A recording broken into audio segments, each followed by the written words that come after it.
talked about birds earlier today, so I have my bird finger puppet with me today.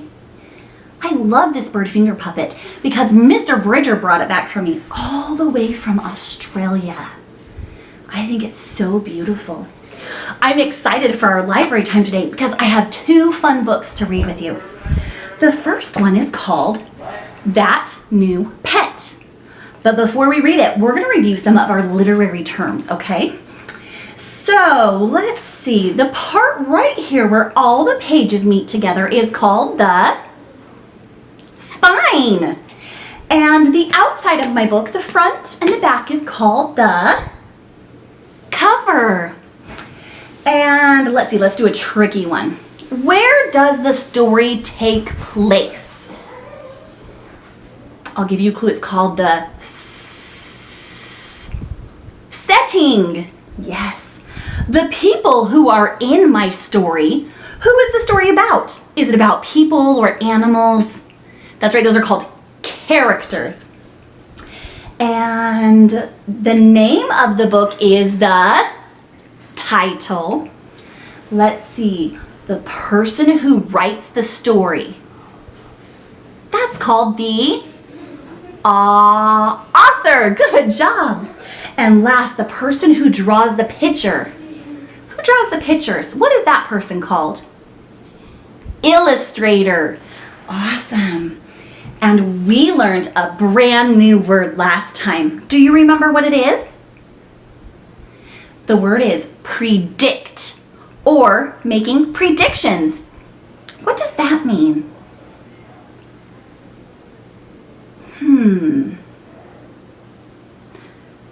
Predict or predictions means you're going to make a guess about what's going to happen in the book.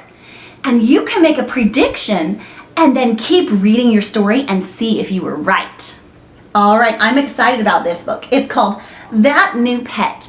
And this book is very special to me because my grandma and grandpa gave this book to me when I was a little girl, and I still have it.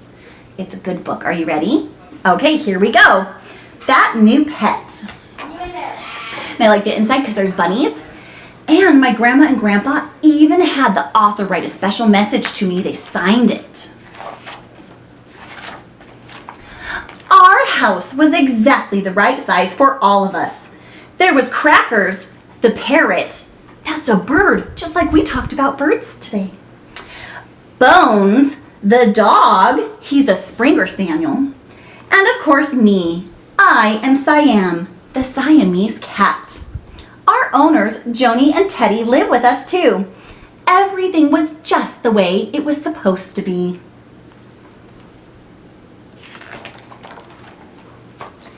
That's why we were puzzled when Joni and Teddy came home holding a brand new pet. Crackers was the first one to introduce himself. He perched on Teddy's shoulder, turned his head, and blinked when hello there, he squawked. Glad to have you aboard. Crackers, be quiet, whispered Teddy. You'll wake her up. Crackers stared a long time, then ruffled his feathers and flew down to me. Siam, he said, this is not an ordinary bird. It doesn't have feathers, not one. And guess what else? No beak, I suggested. That's right, and it doesn't have wings either. You had better take a look.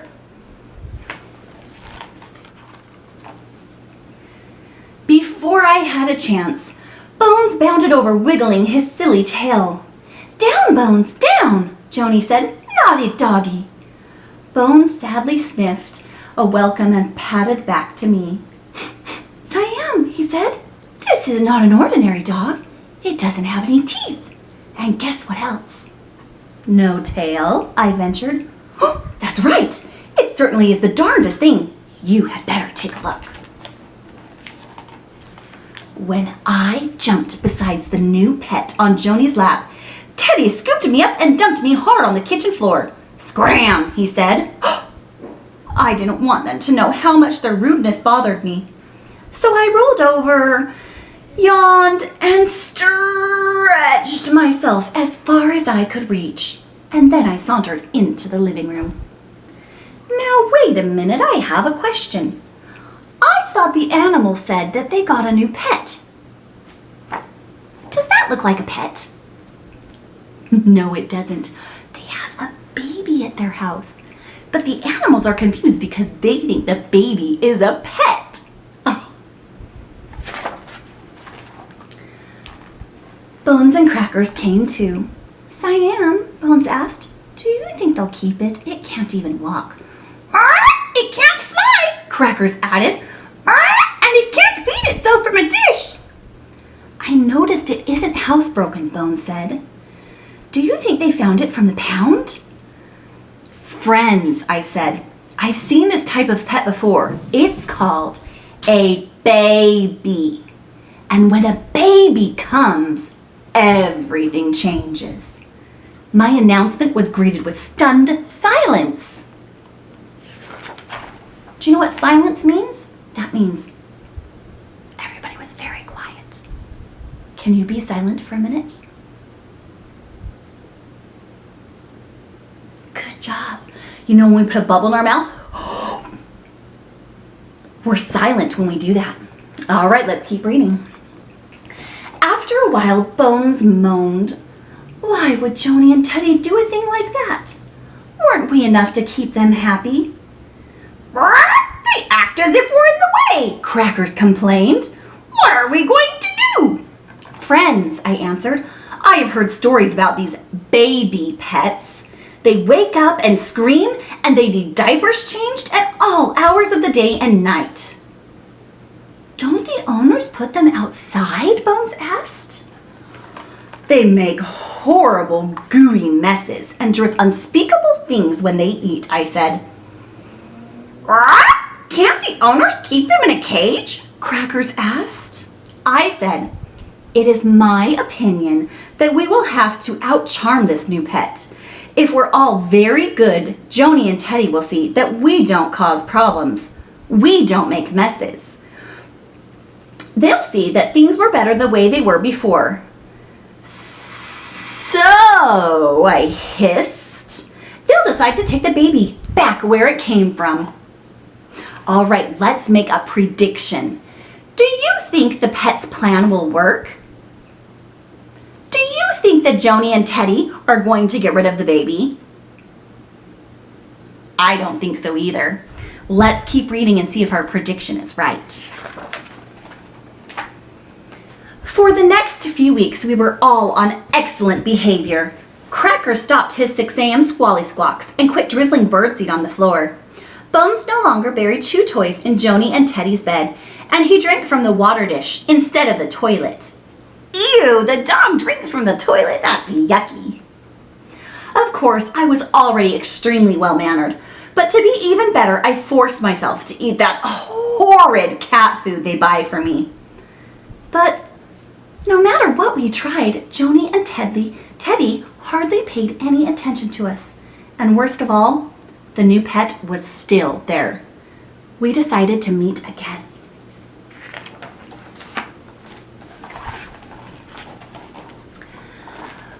Bones drooped his head on his paws. His nose began to quiver.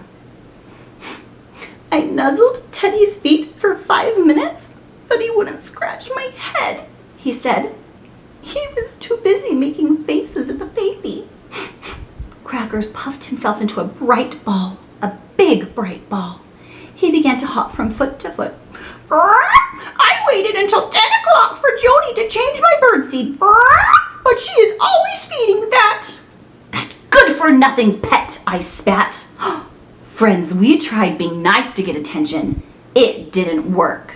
So, let's try being awful. Do you think this is a good idea? I don't think so. Let's keep reading.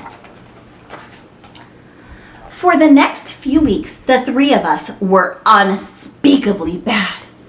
I won't go into much detail. Can you see anything naughty that they're doing in these pictures? I'll let you look for just a minute.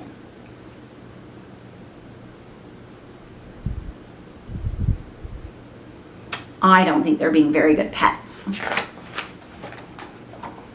Suffice it to say, at some point I found myself airborne. Teddy sent me sailing through the back door and I landed none too gently on the porch.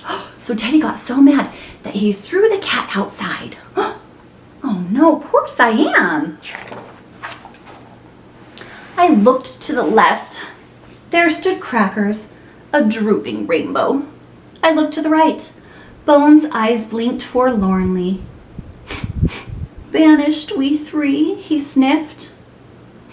Outcasts, fugitives, criminals. He draped his sad, mushy mouth across his paws, waiting for us to be called back inside. Hours later, we were still on the porch. Teddy had gone shopping, and Joni was in the basement doing the wash. Do you know what that means, doing the wash? That means she was doing the laundry. So she was putting things in the washer and the dryer and making sure they had clean clothes. She couldn't hear the baby crying. It began to wail. Oh my heavens, Bones said. And then it began to scream. Great balls of fire! Crackers squawked. We have to do something. What do you think they're going to do? Can you make a prediction? I want you to guess. What are they going to do?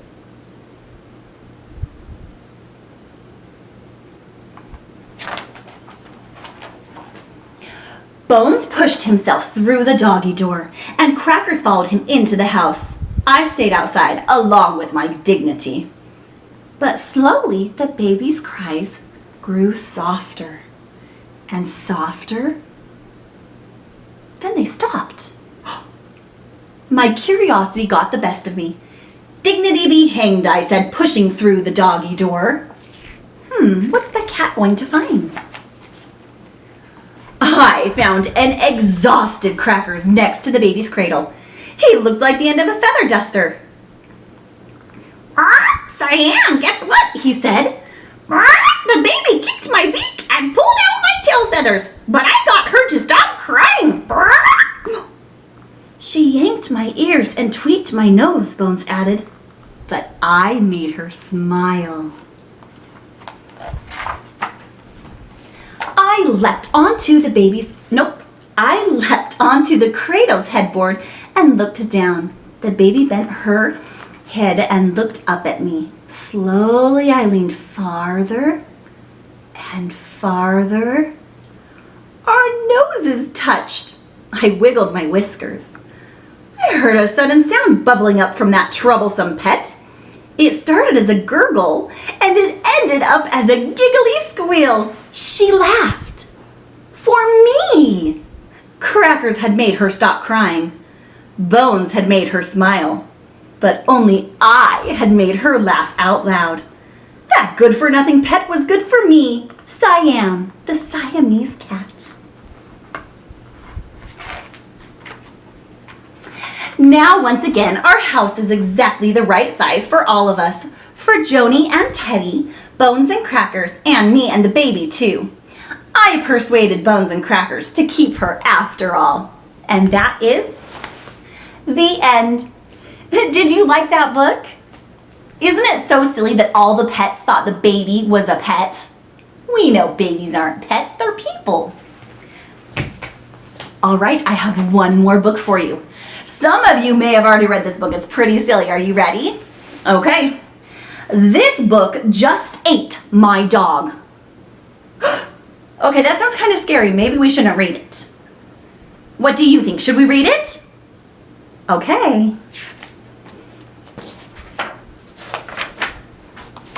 Bella was taking her dog for a stroll across the page when something very odd happened. What happened? Bella's dog disappeared.